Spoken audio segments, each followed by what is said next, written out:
Hi, you guys. Welcome to another episode of In the Glow. I am Deb Kilgore, Director of Educational Programs here at Paula's Choice, and I am with the lovely Shaylee. I'm Shaylee Heindel. I am the Product Education Specialist here at Paula's Choice, and today we're going to be talking all about acne. Yeah, I struggled with acne for years, and I'm definitely a problem skin convert because Paula's Choice really was the brand that got me over that hurdle and finally helped me get clear skin. Absolutely. I think research even shows that folks 11 to 30 years old, about 80% of them will struggle with breakouts on some sort of level or regular basis over the course of that time. And acne isn't just specific to individuals that are in that age bracket. You can struggle with acne into your 40s, 50s, 60s. It is not age specific. So it really is something that is over a generation, something that we all get to deal with. Let's talk about what acne is and what causes it. Why do we have to struggle with it? It's dead skin, excess oil, and bacteria. And when all three of those things get stuck in a clogged hair follicle or pore, you're going to see a breakout. You're going to see a blemish. You're going to see some sort of red, sometimes inflamed bump, and that's where acne starts to come into play. And the severity of that bump or blemish can range, right? It could be a more mild breakout, one that's a little bit smaller, easier to manage. It might be a little tender, red, pink in color. But if those breakouts aren't addressed, all of that oil, your skin is going to continue to produce oil. There might be some more bacteria introduced in that clogged pore. Then it becomes moderate.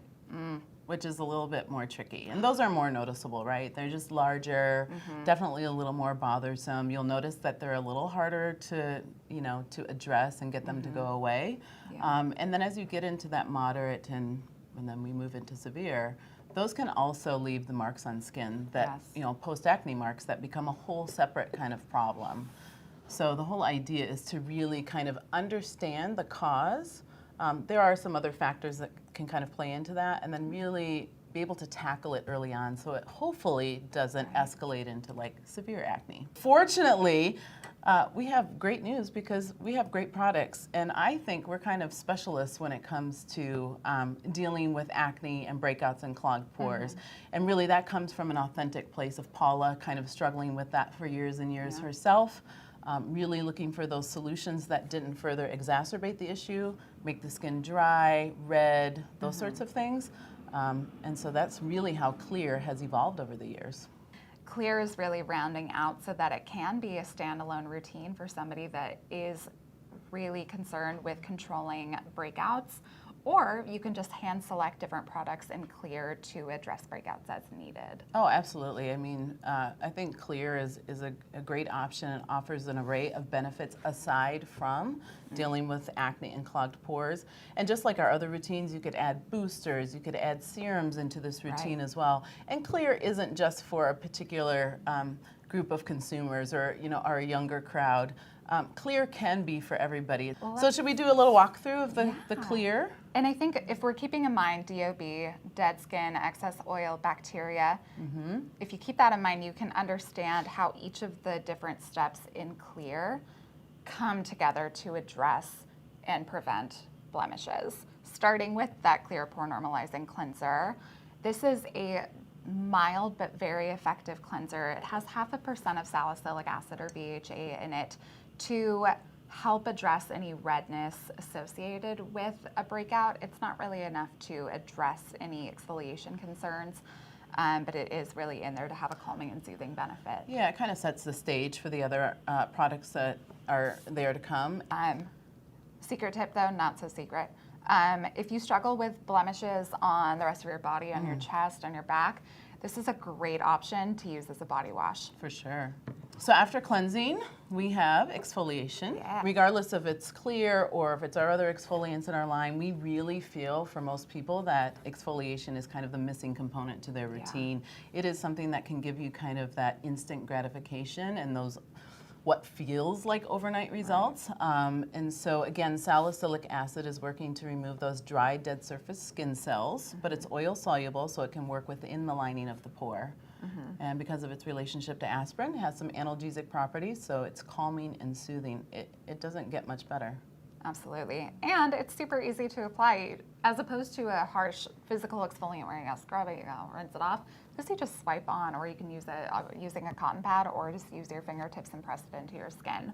Yeah, and you can use, once a day for a lot of people. People will ask, should I exfoliate twice a day, once a day?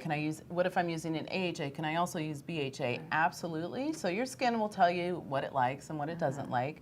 You can exfoliate morning and night, or for a lot of people, they find once a day is sufficient. Yeah. Do you recommend this line for people with sensitive skin? Yes. And acne? Absolutely. Yeah, I mean, sensitive, that's always a broad term, right? Because sensitive means different things for different people. When I hear sensitive, does that mean somebody has redness, or their skin is just fussy, or they have some other sorts of irritations? But generally speaking, yes, you would start with kind of the regular strength options. I think that there's a good myth lying in there too. I think that there's a fear around acne-related lines or acne treatment lines because a lot of other acne products or solutions on the market are so drying and irritating. Yeah. But those sorts of products are either loaded with alcohol, Menthol, denatured alcohol, camphor. menthol. You've got witch hazel, tea tree oil, which those sorts of ingredients in some capacity do help with calming redness, but oftentimes they're not found at concentrations that would be effective to treat acne, and for the most part, they're just going to cause more irritation and sensitivity concerns than you would really be looking for in a suitable acne treatment that's good for long-term use. Yeah, I think that's a good point. One of the core differences with Clear versus other products or anti-acne products that at least I've seen on the market is we really factored in the redness irritation component and wanted to put ingredients in there that tackled that in addition to dealing with the clogged pores and the blemishes. So it's a perfect kind of match. I think when you have acne, you just like sunscreen is probably last on your mind. Yeah. I mean, and for a lot of reasons too. I think not being able to find the right texture that feels appropriate for your blemish-prone skin can often be a deterrent for people not to use sunscreen if they're experiencing active breakouts. But that's what I think is so innovative and fantastic about the Ultralight hydrating fluid is that it's water light almost for a lightweight lotion. It's incredibly silky, feels like nothing when it absorbs into the skin. You don't even notice it. Yeah. And it's easy to reapply if you're in direct sunlight. It can be taken easily onto your chest and neck if you're you should be taking your sunscreen onto those areas anyway, but you can take it down there to prevent post-acne marks on your décolleté as well. It's pretty innovative and really well-rounded. Yeah, it's really good. And I just think we can't stress the importance. So again, if you think about acne being kind of, irritated and red and all of those things, and then you couple that with just the damage that sun does to skin, I think when people really kind of start to understand that holistic, everything, then this becomes more important. It makes much more sense. And this is a synthetic SPF, so if you are somebody that has any sort of sensitivity to synthetic SPF options, I would say consider one of the sunscreens in our Calm line because those products are so soothing and they are mineral based. So we have one for normal to oily combination skin and then one for normal to dry skin. That's good tip. Can you use retinol while you're using the Clear products? Yes, absolutely. And retinol is a great ingredient when it comes to acne as well. Kind of starting slowly and maybe alternating the use until you see how your skin is going to respond. And again, you can always do more. Yeah, start low and slow and then make sure that your skin is adjusting appropriately. Work your way up from there. Perfect. And then we've got another moisturizer. This one is without sunscreen, but we've got the Clear Oil-Free Moisturizer. This one is really innovative and a fantastic addition to our line because it is silicone-free and oil-free. So it is intensely hydrating without feeling the least bit heavy. And it's got additional antioxidants in there to help calm and prevent any inflammation that you might be experiencing from environmental exposure that could exacerbate any discomfort you're feeling with active breakouts. Yeah, and I think kind of the same thing. You know, people would think, well, gosh, I have acne, like I don't need a moisturizer, or maybe my skin is oily, why do I need a moisturizer? And so, you know, really the skin is kind of thirsty for all of those great ingredients, antioxidants, skin soothers, skin replenishers, restorers, etc. And this is in a lightweight formula that acne-prone skin types can use, and lots of people report loving. What booster would you, or a few boosters, would you pair with a clear routine? I would say, for sure, Niacinamide Booster, the 10% niacinamide. And then if you are experiencing enlarged pores as a result of having blemishes or just in general, niacinamide is a fantastic option to refine those enlarged pores. Yeah. Does chocolate or greasy food cause acne? Does it? Great myth. It doesn't. When you eat greasy food, the oil that you're consuming is naturally secreted or stored somewhere else in the body. It's not excreted through your pores or to get clogged in pores. So greasy food. I mean, if you're, let's say you're like eating some fried chicken and you fry your face, sure, you might get a breakout because you're putting it onto the skin. So don't get your highlighter from your greasy food. But if it's just the actual consumption of it, no, it's stored or secreted. Pure cocoa is such an amazing antioxidant, anti-inflammatory ingredient.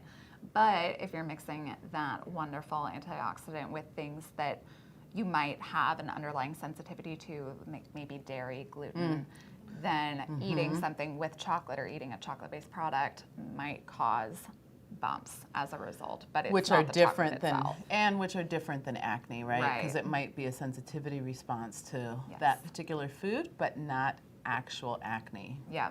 If you are struggling with any blemish concerns or just any skincare concerns and you would like some help picking out the best products for you, we've got our routine finder. But if you want to speak to a human, we've got several different options. We've got phones, we've got chat, we've got email. Our customer service team is ready and eager to help you find the best products. Perfect. I think that was good. Have Thanks a for good joining. day. Have a good day, you guys. Bye.